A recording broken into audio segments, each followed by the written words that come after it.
Week 1 is in the books, and I promise you, your fantasy team is not cooked. Things don't officially become Jover until you go 0-2. So hold on tight if you're 0-1. But just because it's early doesn't mean we aren't ready to completely overreact to what happened in week 1. And on today's episode, we have 10 players that left an impression on us, per se. We have some takes based off these week 1 performances. I'm your host, Shaun, and I am joined by my co-hosts, good friends, and fellow knowers of ball, Aidan Holler and Keegan Thompson. Keegan, we've been in this Riverside chat for about 5 minutes, and I don't think I've heard you say a word. How are you doing today, man? Contrary to popular belief, if your team is 0-1 this early, it is Jover. Don't let Shaun convince you otherwise. There is no hope. Nope. There is hope. We're going to walk through how you can build your rosters through the waivers, through the rankings. We're going to get you to 1-1. Don't worry. Do not listen to Keegan. Keegan, it's okay. I've had bad fantasy weeks. Aidan's had bad fantasy weeks. I've had weeks where my team's gotten dunked on. Week 2, I promise you, is going to be better for you. Cancel the That's how it season. goes. Cancel it. Aidan, how are you doing today, man? I'm good. I feel like I've just been like staring at the waivers for like 8 hours. I would finish a meeting today and it was like maybe someone new is there. Maybe I missed someone. So I've been doing my homework. Had an okay first fantasy week, but you got to move forward, got to add new players. So no, I've been grinding. It feels good to be back. Yep, and Aidan's referenced our the waiver wires, and we just dropped our waiver wire show. So if you haven't had a chance yet, this is actually going to be coming out on Wednesday. So you've probably already placed your waiver wire bids, but you should just give that a quick watch, go through, see. We've got everything in the timestamps for the players. Maybe those players didn't get picked up off waivers. Listen to our case and why you should pick them up, and stash them on free agency. Before we dive into our highly energy-packed episode that we've got today with the three of us, I wanted to get through a couple of things here. First things first, our regular season content schedule is out. So we are going to have our Sunday recaps typically out on Monday morning. We're going to have our waiver wire episodes out Monday evening. And then we're going to be coming to you twice later in the week, talking through running back rankings and wide receiver rankings. We might do some buys and sells later in the year for trade ideas, but we will keep you up to date if we change anything with the schedule. 2, if you are watching this video and the first time you watched this channel because YouTube suggested us, so what should the people do, Aidan? You know what you should do is hang around. As Keegan would say, just give us a chance. Just hang out with us. We're gonna have some good banter. See if you like what you see. See if you like the takes, and if by the chance that you enjoy us, you enjoy these three lads on your screen, I don't know, maybe give it a like, little comment, hell, even a subscribe. Just give us a shout. Huh? What do you say? Just kind of hang out with us, have a good time, and the rest is up to you. But we're making content multiple times a week, trying to help you guys win your fantasy league. So hang out with the guys and see what you think. We've got a natural, Keegan. That was a natural pander right there. Well done, Aidan. Well done. Listen to the bearded man, the man that's been comped to Shane Gillis multiple times from our viewers in the YouTube comments. So multiple. You can't beat that accusation now. 2 times. Okay, cool. I think I'm ready to dive in. Let's talk through our 10 players that we want to overreact to. 10 players that left an impression on us for week 1. Aidan, why don't you kick things off here with I think it's got to be the performance of the weekend. Without a doubt. Yeah, it's we're talking about Cooper Kupp here. What I've here to say is Cooper Kupp is going to be a top 3 wide receiver this year. He is firmly back on the menu. The Cooper Kupp we saw on Sunday was 2021-esque. Guy was absolutely unstoppable. Dude had 21 targets for a 42% target share on his team, caught 14 of them for 110 yards and a touchdown. What an absolute dominant performance. I think a lot of people early in the summer were a little hesitant on Cooper Kupp. But as we got into training camp, the buzz was getting rather loud. His ADP shifted quite a bit from kind of, those June, July into later August. He moved up probably more than a whole round in terms of kind of where he was originally. then you factor in the Puka injury too, and it's like straight to the moon. Could not be more excited for Cooper Kupp. I don't have a ton of shares of him, especially in redraft, which I'm a little bummed about. I think kind of my draft position didn't give me a chance to kind of take that shot on him. But man, there's no reason Cooper Kupp can't be a top 3 wide receiver this year, given, Matt Stafford and the McVay offense, they throw the ball just an ungodly amount. And Cooper Kupp, man, like, he looked good. He didn't look slow at all. Like, that was my biggest fear was, maybe he's lost a little bit of juice, but no, that was not the case. Tip-toe catches, elite separation, give me it all. Cooper Kupp's back on the menu as the main entree. 41% targets per route run, 44% target share, 21 first read targets. That's absurd. A 58.3 first read target share. Like that is absurd. Yeah. Like I can't even like that. That's insane. His expected fantasy points per game was 37. He finishes with 32. He somehow under delivers on the performance of a 37 expected fantasy point per game. It's absolutely nuts. Keegan, I'm curious. Do you think the people that got him in round 3 and 4, like, do you think it's a wrap?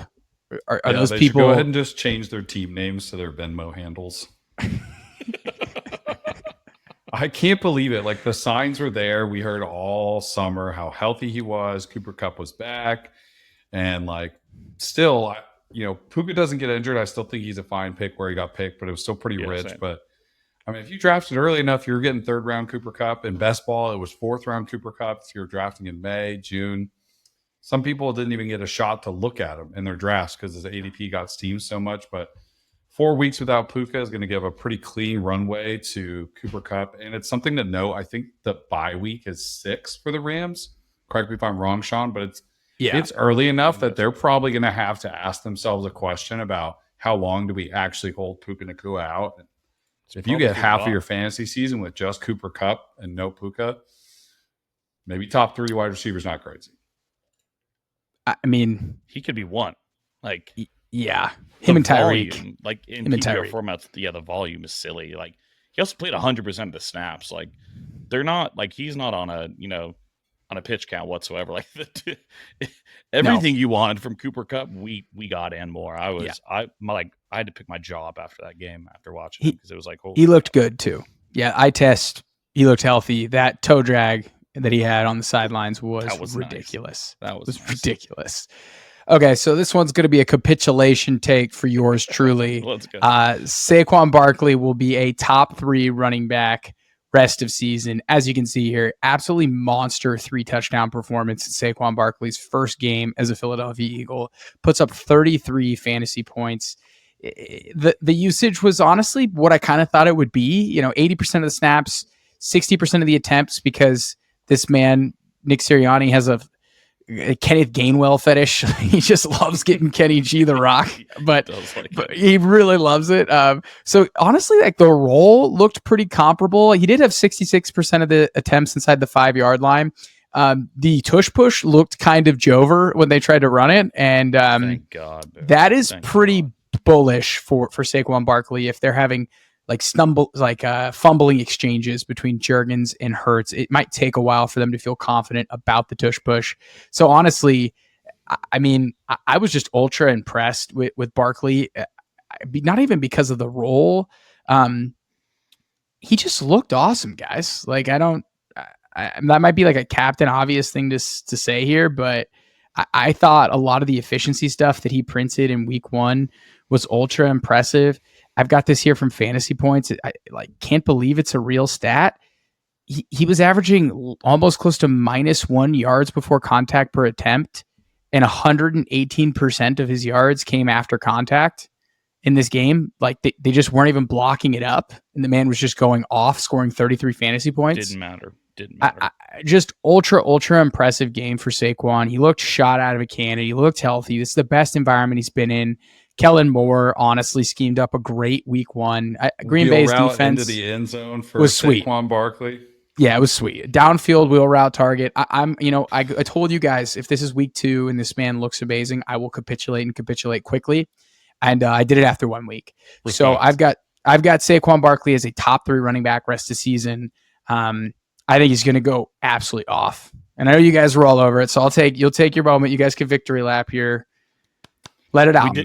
Keegan, we don't do week one victory laps. I had to teach Kurt what that was on Twitter. I can't believe a 30-plus-year-old man doesn't know the definition of a victory lap. But we don't take victory laps yet. He was awesome, dude. The Saquon stuff writing on the wall, though. I even think there's more like it. They really didn't use him much in the passing game too. Like one, he looked amazing as a rusher, but like he was only targeted twice. He had that awesome wheel route, but then there's only one other target. I think depending on game scripts, he could be used even more in the passing game, which especially in PPR formats, like sure he's not going to score 30 points every week, but man, this guy feels like he's going to walk into like 20 points on a weekly basis this year. It was awesome watching him. Absolutely awesome. Wait, did you ratio Kurt Benkirk? No, not a full ratio, but wait, let's see here. 446 to 76 to 107 to 16 to 139. I'm going to call that a ratio.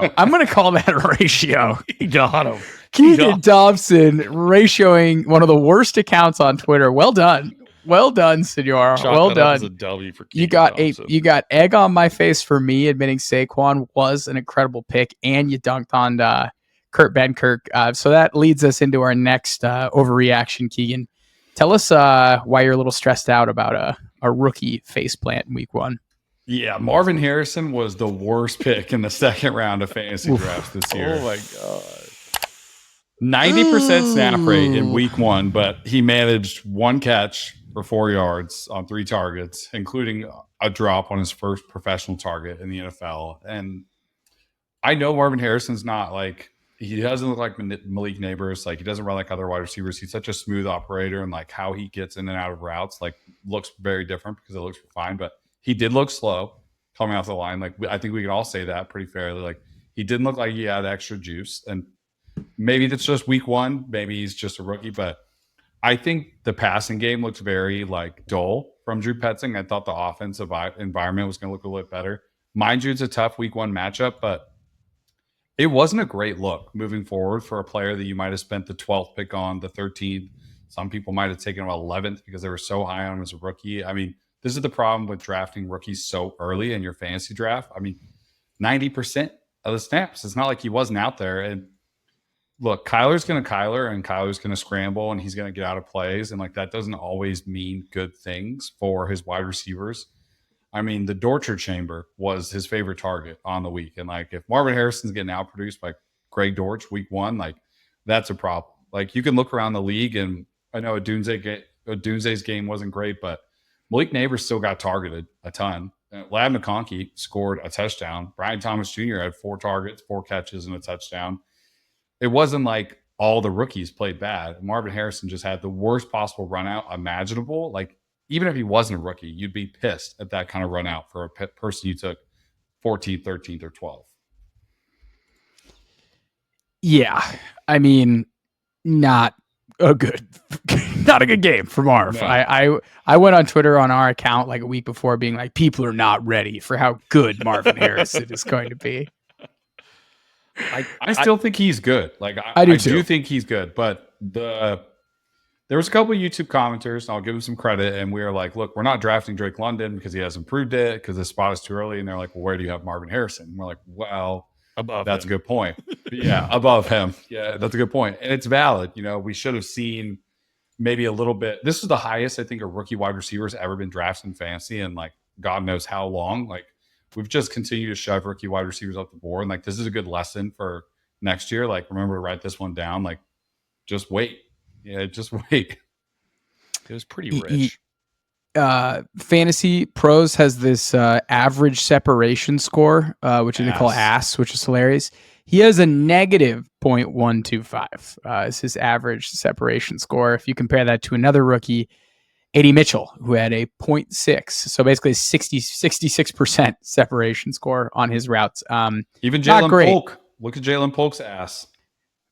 Yeah, look at Jalen Polk's ass. Be fine though. I think he's going to be fine.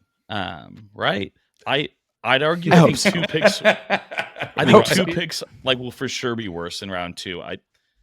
Actually no, we'll get into one of them, but I will say one. I think the Puka round 2 pick could be like disastrous with the injury. already. Injuries though, but but or no, you like don't the want to come get up from Drake Marv London. was brutal, Yeah. man. He was playing bumper cars. He was just like running into people. But people were trolling how he runs. I was like, this is such a bad look. Our next overreaction here, hashtag no bias. Jordan Mason's going to be the league winner in fantasy football this season. That's my take. CMC has, when you put these two words together, that is not a favorite word combination. He has Achilles tendonitis. I don't like tendonitis, and I sure don't like Achilles. You put that together, we're not in a good spot. And it sounds like the 49ers are going to be ultra careful about CMC. This is a team that really only cares about winning the Super Bowl. CMC said if it was a playoff game, he would have played. They're already talking about holding him out next week because they're playing on artificial turf. I think they might play on turf the following week. We might have a month of very little CMC. And in the meantime, Jordan Mason is just going to absolutely eat. He saw 83% of the snaps, 76% of the attempts. He pretty much saw every single running back attempt. All the other rush attempts went to Deebo Samuel for the most part. Like if you look at this year, like it was literally just Mason and Deebo. Deebo was essentially the backup running back in this game. Like he had some crazy stats, 28 attempts to 146 yards. He had a touchdown. He had the most 15-mile-per-hour runs of any back in the league. He finished second in tackles avoided, third in yards after contact. He had 22 fantasy points and was the RB5. I think he's going to be a league winner. I did not know this guy was this good. As a 49er fan, I always knew I wanted him over Elijah Mitchell. He just seems like he ran more violently. But guys, that was a hell of an introduction to Jordan Mason on the world stage. What are your thoughts on Mason in the CMC situation moving forward, Keegan? Imagine what CMC would have done in week 1 with that same environment, like fully healthy. Like he might have doubled that point total that Jordan Mason had. But super impressive. Really impressed with the San Francisco offensive line too. I mean, they mauled the Jets defensive front. It wasn't even like a competition. Like Jordan Mason was also respectably like very patient, like just gashed them through open holes. Like he had it pretty easy, but I thought he made a lot of good decisions like in the backfield with the ball in his hands. So it was really impressive. Yeah. If you drafted CMC in your drafts, with the lingering calf and did not grab Jordan Mason, shame on you. What are you doing here? If you're drafting CMC at 1 and didn't do this at the end of your drafts, yeah, you are now in big time trouble, or you're spending a disgusting amount of fab trying to fix this issue. So rough. Yeah, rough. No, I'm pretty worried about CMC. Like this feels like it's gonna kind of linger all season. And like we're probably looking at like a 60-40, 50-50 split, to some degree. Like you can't run out CMC with tendonitis in his Achilles and play him like 80% of the snaps. Like that's just malpractice. It's not going to happen. Shanny will do it. At least Shanny's a maniac. Shanny's a maniac. But I feel you. Like regardless, I think my league winning take is coming from the fact that I don't know how much CMC plays this year. Same. So if you're somebody that has free Jordan Mason and doesn't have CMC, you have so much leverage on your league mates. Fortunately, in the league I have CMC and I have Mason in, so like I got to just insert him in the lineup. That was fine. But man, I wish I drafted more Jordan Mason just as like a bench stash, because best ball too, man. If you were taking, like round 17, 18 Jordan Mason, man. I was taking so much Guerrero. Better than Elijah Mitchell, though. Better than Elijah Mitchell. That's true. Guerendo's going to play this year. Guerendo, yeah. We had to no bias it back to back. Pretty rough debut for Caleb Williams, but tell us why you're not giving up. You're not giving up on this Bears offense, Aidan. Yeah, so I think everyone can take a breath here. Caleb Williams is going to be just fine. Like Caleb Williams is going to be fine. He's going to move on this week 1 showing, and he's going to support 2 top 20 wide receivers this year.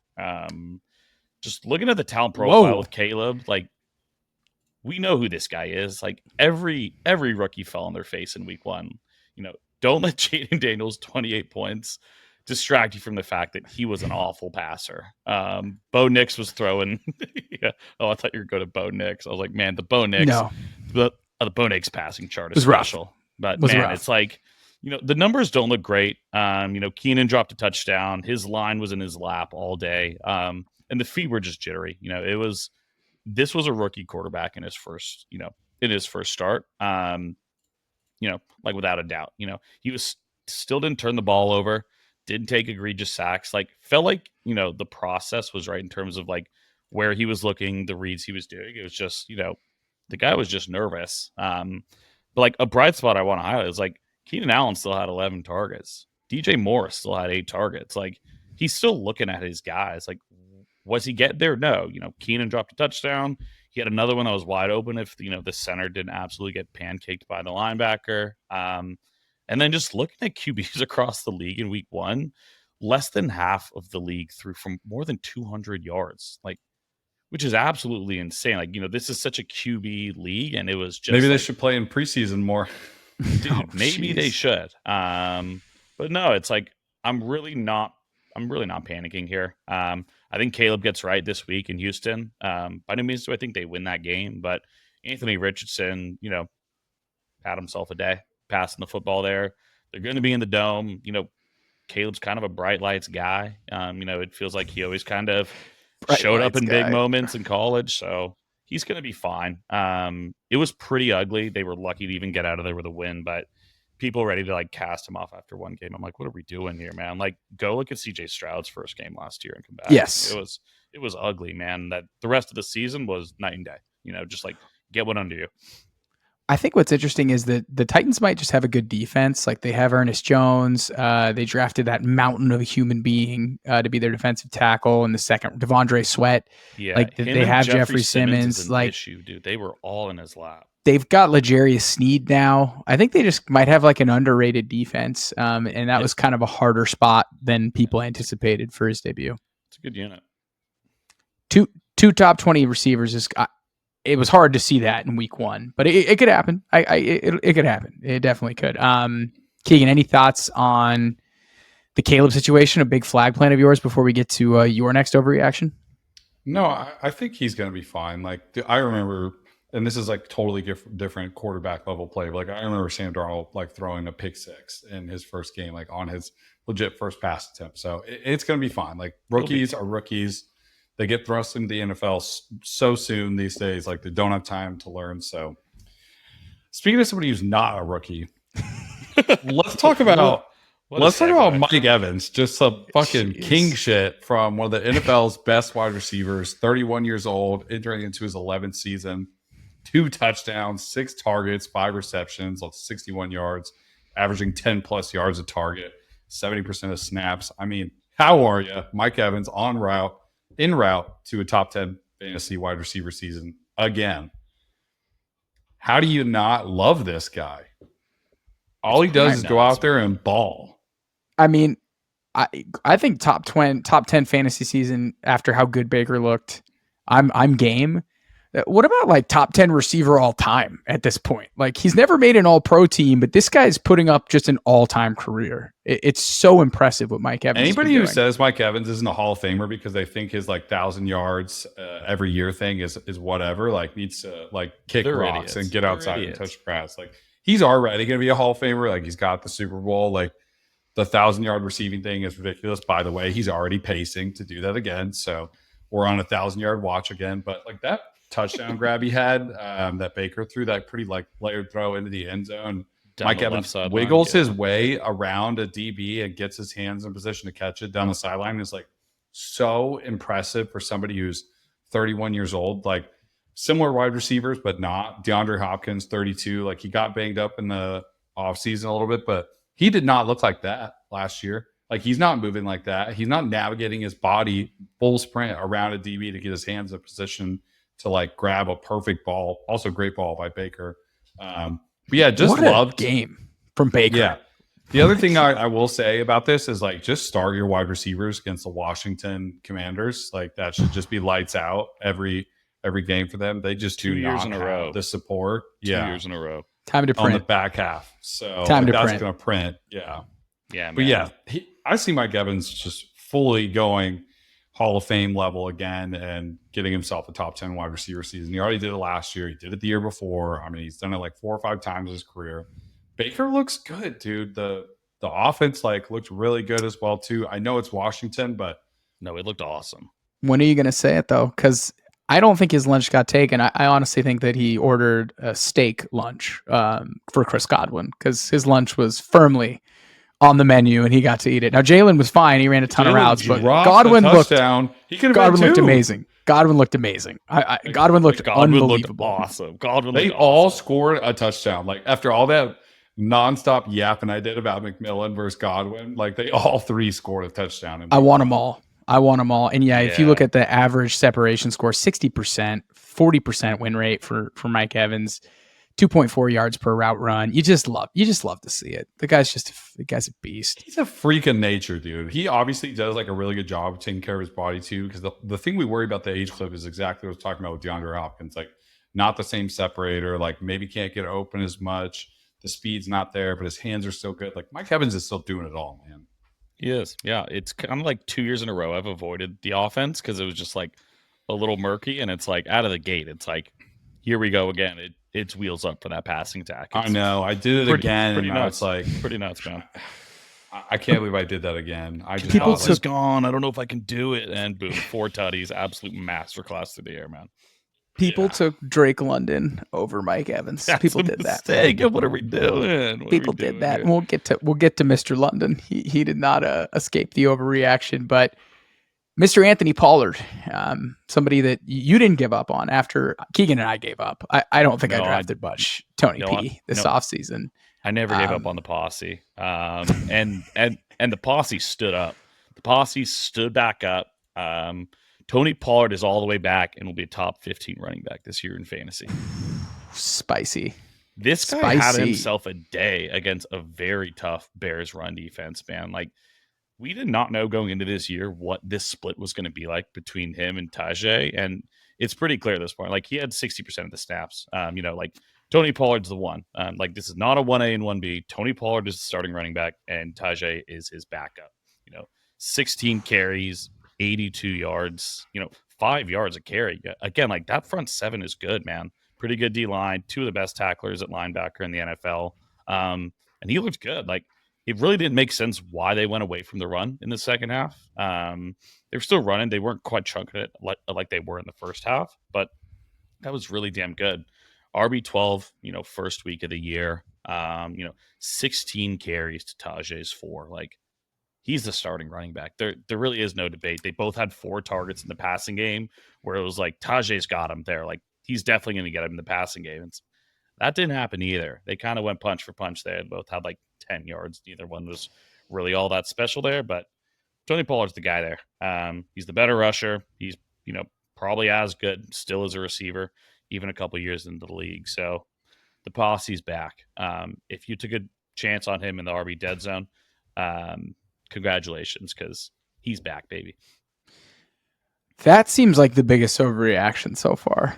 Keegan, do you agree? Is that the biggest one we've done? Because I feel like this could easily just be week 2 Tajay's. They just flip it, and it's like Tajay's turn. Like, I don't know how they do it. What do you think, Keegan? Yeah, it's tough to say. If it was like an egregious difference, like 70-30, like maybe we could have top 15 Tony Pollard conversations, but I don't know. Tajay Spears, like, still kind of involved in the game, like not fully out of it. It's tough to say. I'm like selfishly not wanting to admit that Tony Pollard's the 1A or just the one in general because of hand up a lot of Spears shares, but he did look really good. And if he's going to be that effective as a runner, I don't know how you take him off the field.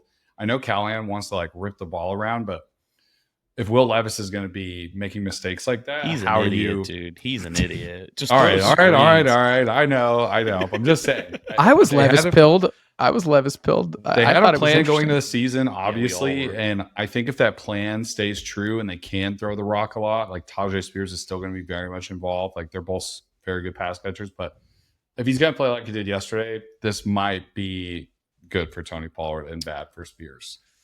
I will say late down and distance snaps, 87% went to Tajay. 2-minute drill snaps, 100% went to Tajay. So that's something to keep in mind. I could easily see Tajay have a big week next week. It's hard to say. I don't know if I have the fortitude to start Tajay next week, but they came out and said they wanted to get him the ball. They said they wanted to get him the ball. Callahan, who said it was going to be a interchangeable thing, he did say they're going to look to get Spears more involved in week 2. One last thing, I am glad you called out those like important stats, because the 2-minute drill is a big deal, like down and distance is a big deal. But if Pollard is healthy, like the Pollard we saw in Dallas when he was like the 1B to Zeke, those things might not matter for Spears. Like if Pollard can house 20-yard touchdowns because he's back to that speed and like he's back to that health, then it makes it really tough for Tajay Spears to score touchdowns. So happy for the posse though. Yeah, I really hope that you're wrong, Aidan. I've got some Tajay shares. Yeah. I've got some Tajay shares that are getting buoyed by Singletary shares. So that's a fun place to be right now.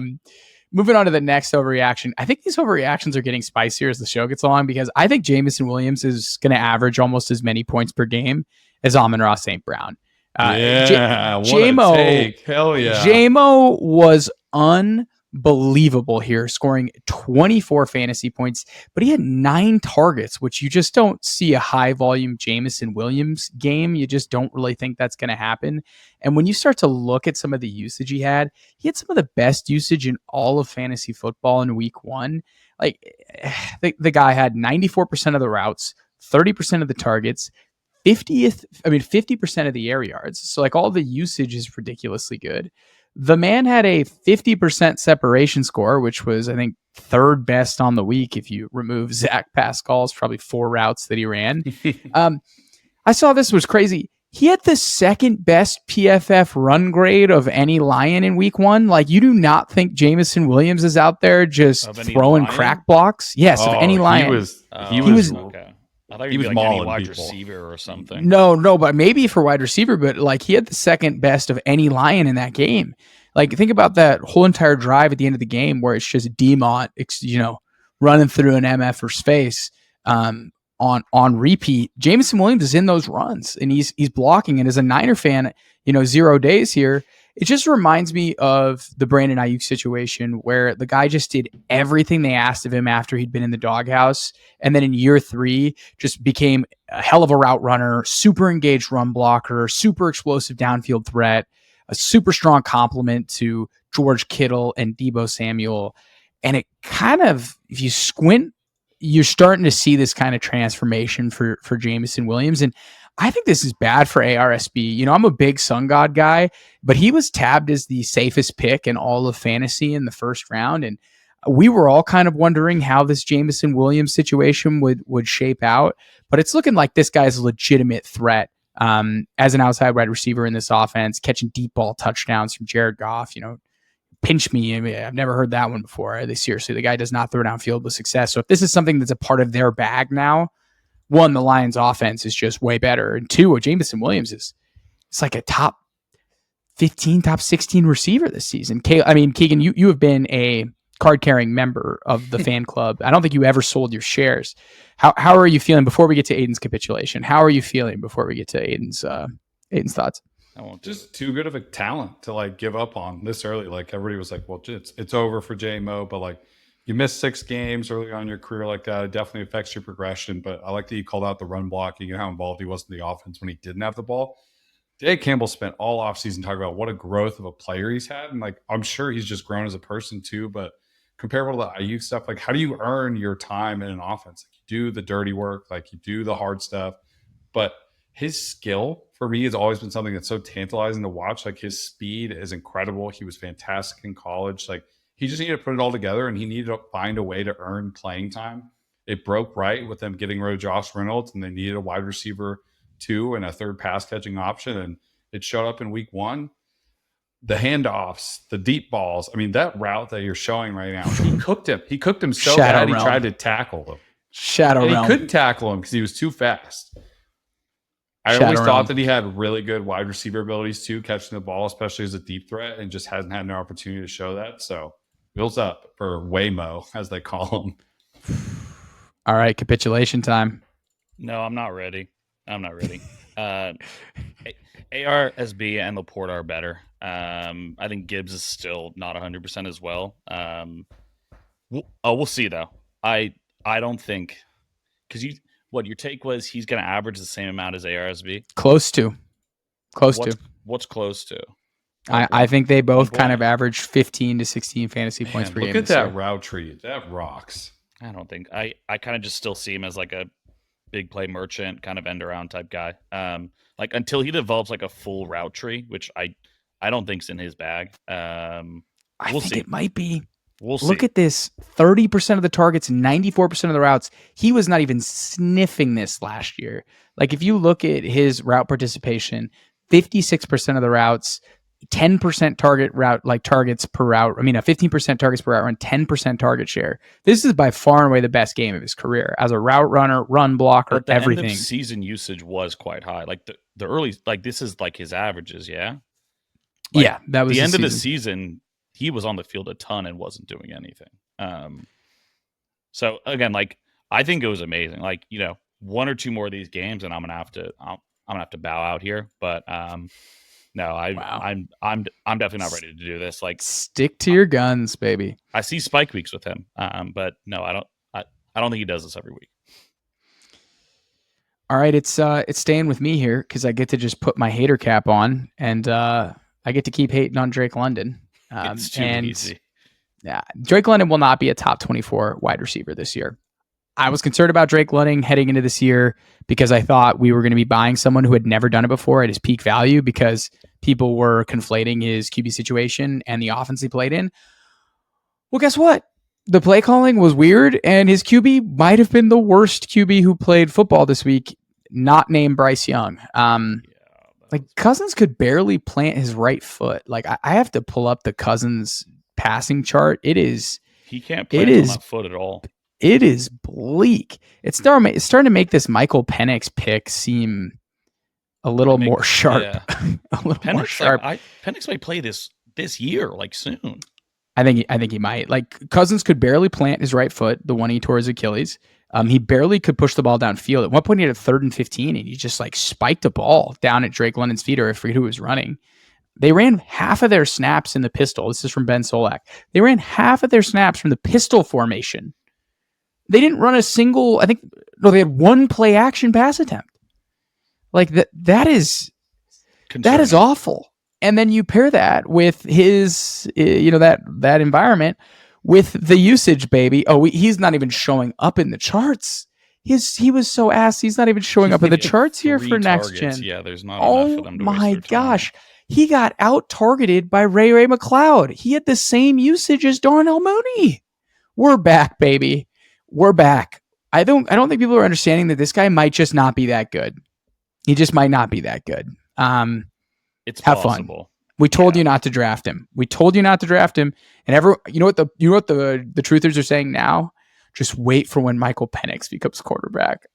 It's ridiculous how many times we had to wait for Marcus Mariota to Desmond Ridder to now the Kingmaker and Kirk Cousins, and now we have to wait for another one. These guys just won't quit. Like seriously, this is the ultimate victory lap on something I can get dunked on in week 2, but F it. Like Drake London just is stinky. Stop forcing it down our throats, fantasy people. I'm 1 week away from it. Only because of how good the Pittsburgh Steelers defense is, I think. Correct. Yeah, that's fair. But I did not. The part that I'm like half a week away. Kirk Cousins looked awful. That I did not expect. I think all the reports were like Kirk Cousins, looks good. The guy's healthy. No. That guy, he can't move. If he can't move in the pocket, like no play action, no rollout, this is, we're like a week or two away from 10 out of 10 Jover for that entire passing offense. Shout out Kyle Pitts, though. Got in the end zone, so that's fun. Keegan? No thoughts. I don't want to pile on Drake London any further. We've done that all offseason. I will say on the Kirk, though, like, big difference. Like, look at the way Aaron was moving last night versus Kirk. Like, it's obvious somebody's much further along in his recovery. And I just don't know if Kirk has the power in his leg to, like, actually drive the football downfield. So that's a look big at this one. Drake London. I'm gonna full screen this for the people. Watch his foot. Look at that. You see his back foot? Just like the way he kicks out. it. He does not look comfortable. Ugh. No, we're in trouble, man. If Kirk can, Michael Penix might be. I was like, Michael Penix isn't playing for 3 years. Michael Penix might play in week 3. Like, this is so ugly. This is awful, man. Yeah, and this is a team that basically has to go out there and make the playoffs. Yeah, they're kind of all in with this raw. Like, not fully all in, but you're paying him a ton. You're paying heads him are gonna roll. Heads are gonna roll. Yeah, $100 bill guaranteed, baby. Can't even plant his foot. It's so. Okay, we're gonna get out of here with we got to talk about the Browns here, and we're gonna talk about them through Amari Cooper. Keegan, what's your last overreaction you got here? Yeah, it's Jover for Amari Cooper as long as Deshaun Watson is playing quarterback. I think he's going to be the most frustrating wide receiver in fantasy football that you have to choose between starting or sitting, because the issue is leads the team in targets with 9. He has the most air yards, 178 of any player, and he only wound up at 3.6 fantasy points. Like, you kind of knew what you were getting into with Amari Cooper, and like the utilization was great. So bad. Obviously, he's the top target, but Deshaun Watson just can't play quarterback in the same manner that he used to play quarterback.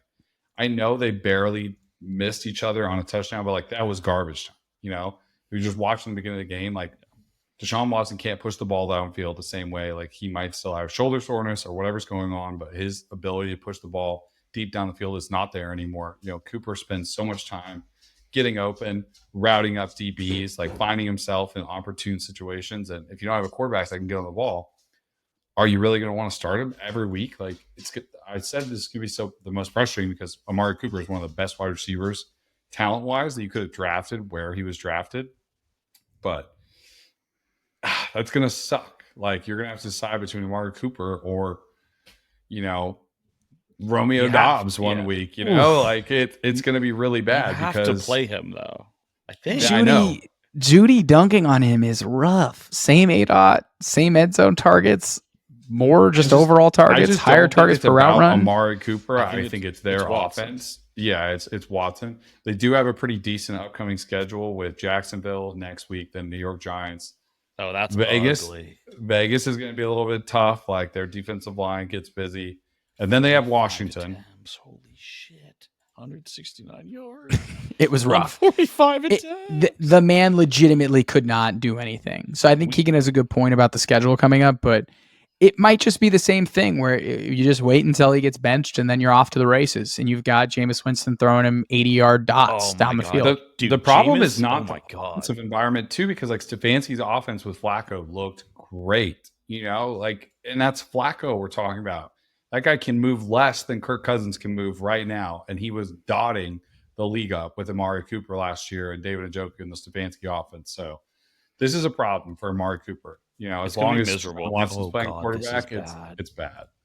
This is from Mike Leone here. He had Amari Cooper as one of the highest expected fantasy points in week 1. So I cannot believe the week Scamdale had. We talked about this in the way. Everything being a Scamdale chart is just, I can't deal with this right now. But Amari Cooper, I think, Keegan, you might be right. There might be better days ahead. I think so. They have an easier schedule. He had a good role. I thought, but look at Judy. I did not know Jerry Judy had that good of a week, to be honest.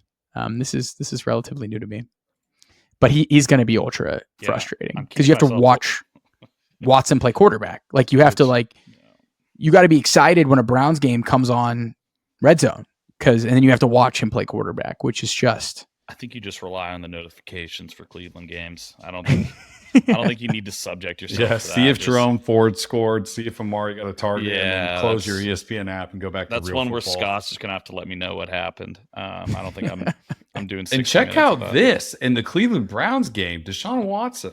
Pick six. Here we go. I was watching that game. Was bizarre because it was like Tony Romo. I mean, I'm sorry, not Tony Romo. Tom Brady wouldn't call out how bad of a quarterback he was. I was like, what do we do? I thought that was the whole point. Brady was going to be an ass on air, and we weren't getting any of that. Do it. All right, that was a lot of overreactions. These will age well. They're going to age like fine wine. Of course, baby. yeah, they will like age fine well. Wine. Amari Cooper's going to go for 30. Jordan Mason's going to have 3 points next week. It's going to be awesome. If Drake London dunks on me, though, the bank examiner is probably going to have to give me a phone call. They're going to be knocking on my door asking for how much money I got in the account. All right, guys, this will be brutal. They will. Well, they all hate Drake London too. So we're kindred spirits in that regard. Boys, I appreciate you for joining. It was a great week 1, and I don't know, Keegan. I asked you for help at the beginning of the episode. Can you lead us off now? Take you feel warm. No, can you lead us off now? Can you say goodbye to the people? I hope everybody had a great week 1. It's just getting started. If you're as frustrated as I am, don't worry. It only gets worse. But that's what we wait all year for, right? We just wait all year to be disappointed and just angry. Yeah, that's fantasy football, but it's good to be back. All right. Well, thank you, everybody, for tuning in. Until next time.